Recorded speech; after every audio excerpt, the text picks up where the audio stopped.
Greetings, YouTubers. Well, today we are in my Subaru. We are in the experimenting mode, and I do have a cylinder head problem, cylinder number one.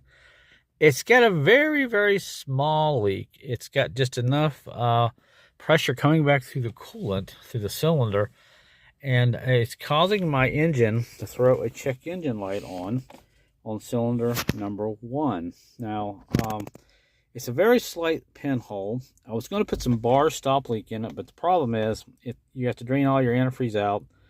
It's not compatible with antifreeze. And you just put the water in, then you put the bar stop leak in, and you drive around, then you got to drain it back out and put the antifreeze back in. Well, the problem I have with that is it's still pretty cold, and I can't leave the vehicle sitting outside. Tonight it's going to get down to 20 degrees, so I tucked this bar stuff back in. I was about ready to give up. Then I was told the guy at the counter, I said, well, you know, I don't think this is going to work. And he says, well, you might want to try something like this. It doesn't say anything about head gasket repair on it, but it does say that it will stop some leaks. So this was only $4. The bottle of bar stuff I tucked back in, the bottle leak, stop leak, head gasket leak was about 20. So I figured, well, if this doesn't work, I'm only out $4. So, I'm actually going to try this. It says it works with cooling systems. You don't have to drain out the fluid or anything, antifreeze, and all that. It tells you how to use this, so it might be pretty good. Now, I'm under impression that this is only for like leaks, but I don't know where the leak is in the head. I don't know if it's on the compression side or if it's on the water jacket side, exactly where it's blowing back through the antifreeze and all that through the coolant system. So I'm not exactly sure what's going on. It could be a cracked head, I don't know, but eventually I'm going to take it off and fix it the right way. So what we're going to do, we're going to try this. We're going to put it in, and there's the code, cylinder one misfire, and we're at mileage right now. I'm just going to reset this, and we're going to drive it for a while and see how long it takes it to actually come back and maybe run a little bit better. It's 210,392 miles right now. We'll probably drive it 100 miles. This is just to get me by for probably a couple of weeks until I can get this thing in the garage and actually replace that head gasket the right way. So we'll put a couple tablets in. It says put 2 tablets in when the engine's kind of cold, cool or cold, and then just kind of drive it for a while and all that. So let's go ahead and stick these in. I'm going to read these instructions here, see if I missed anything, and see if it works. It might not work, but hey, the miss is mainly when I first started up in the morning. The engine shakes, you know, start it up, and the engine will go then it finally starts to smooth out, then it's fine. Then after that, under normal driving, it's mostly okay unless I'm running it kind of hard, then the miss will kind of come back. And I'm not using a whole lot of fluid, probably a cup full every week in the radiator, so it's not a whole lot. So let me go ahead and open this up. All right, it says 1 tablet per gallon, so we're just going to put 2 tablets in it. I don't want to put too much in it, and my Subaru, I think, only holds 3 gallons, 3.5, but I want to be a little safe than sorry. You know, in the end here, I don't want to get the whole system plugged up, but I don't think this will do too much. So let's go outside and see if we can get these in. They're kind of hard. I'll have to break them up a little bit. Okay, guys, so I'm outside. It's really windy, so I'm not going to talk a lot. The wind's probably going to cut off my mic.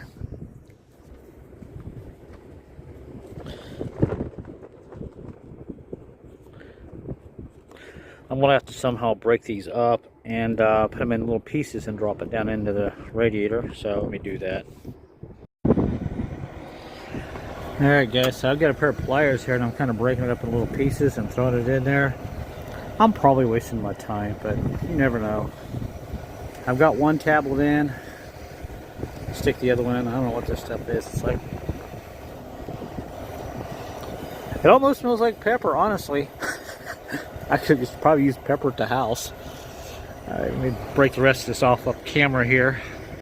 I know some of you are probably laughing at me right now, but yeah, this is what I do. So I've got it down in there. It's all broken in. That's 2 tablets.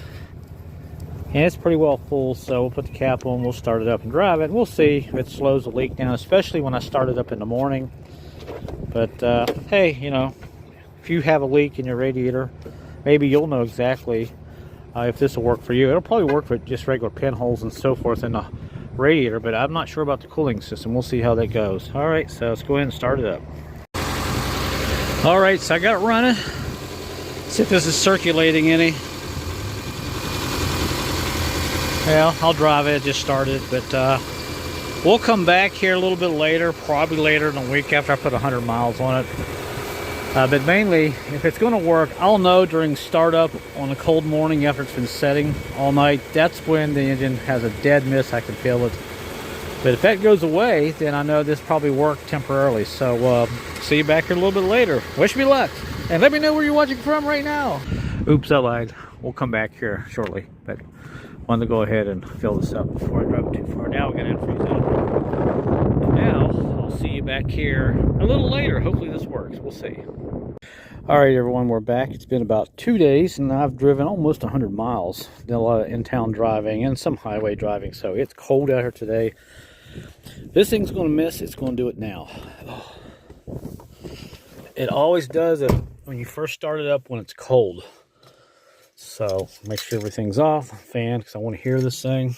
And the blue light will come on because the thing is cold. The temperature, the antifreeze hasn't warmed up the temperature. It's a Subaru thing. It has a little blue thermometer light that'll come on, and when it goes off, it means the antifreeze is warming up. So here we go. Listen to it and see what I think.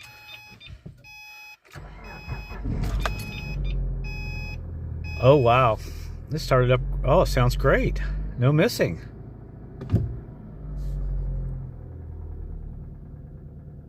Wow, she's smooth.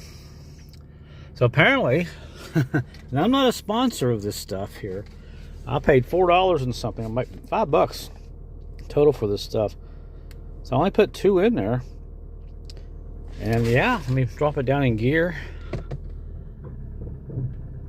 Oh, that engine's smooth. You can probably hear the lifter out there ticking. It'll go away here in a minute when it warms up. You can see the blue lights on, so it's cold. I'm really surprised that worked. Great.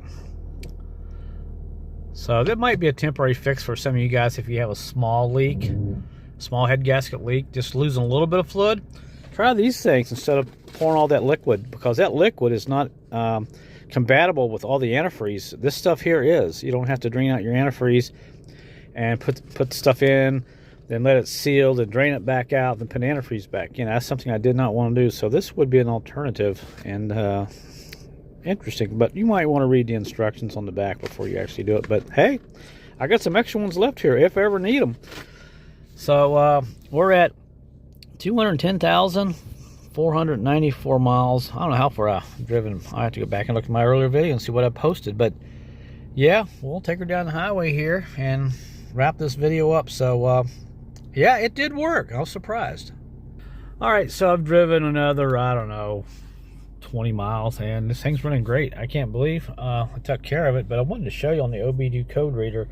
I've actually driven 85 miles since we've cleared the last codes, and nothing has come up. As a matter of fact, on the other code reader we'll hook up here in a second, it's actually cleared off the emissions code that I had, because some of that moisture leak, the antifreeze, was going back through the catalytic converter, and it was causing a problem. And I was getting a code for something, I don't remember for what it was, but now it's even gone. But yeah, so far so good. So we've driven 85 miles since the last time we had that code and we cleared it, just to show you that I'm not you know, messing with you or anything. But interesting, I have no codes on this system here, which is great. And this one here is a little more manual to work with. You know, you got to kind of punch in all these other buttons here, and you go into permanent codes, and you can see nothing there. Well, actually, I got to go back one more. But if I go back with the other system here, and it says it's off, everything's working, looking good, and all that. So I think what we'll do, we'll go up here to the mode 7 and see what we got here. And read the codes, stored codes, nothing. Go down to pending codes, nothing. And permanent codes, nothing. Well, it says supported, not supported. So let's hook up this other computer. Alright, so we'll plug this one in here, and I gotta get up under here and reach. Getting kind of used to knowing where everything is now. I've done this so many times. All right, so we got this plugged up. We'll let this work away. This one here will find anything. If it's even a bird fart, it'll find it. And we'll let this load up. And look at that, all green across the board. Everything is looking really good. I'm really impressed. I was shocked that that actually worked. Before, like I said, I'd have this CAT light would come on, it would stay red, and sometimes I would get code for that. So since I've blocked off the leak into the system, everybody's happy. Now, I know this is just a temporary fix, and this might actually get you by for a while. And, you know, if you have a leak, or if you want to just try it and see if it works for you, hey, you know, you never know. For $5, you can't go wrong. So, yeah, I'm happy with it. I'm really surprised that this actually worked. All right, sorry about the wind noise. But let's just see if we've used any antifreeze since I've been driving 85 miles. All right, it's cooled down a little bit. Nope, still got plenty of antifreeze in it. Oh, she's still full. Look at that. Oh, I love it. I love it when a plan comes together.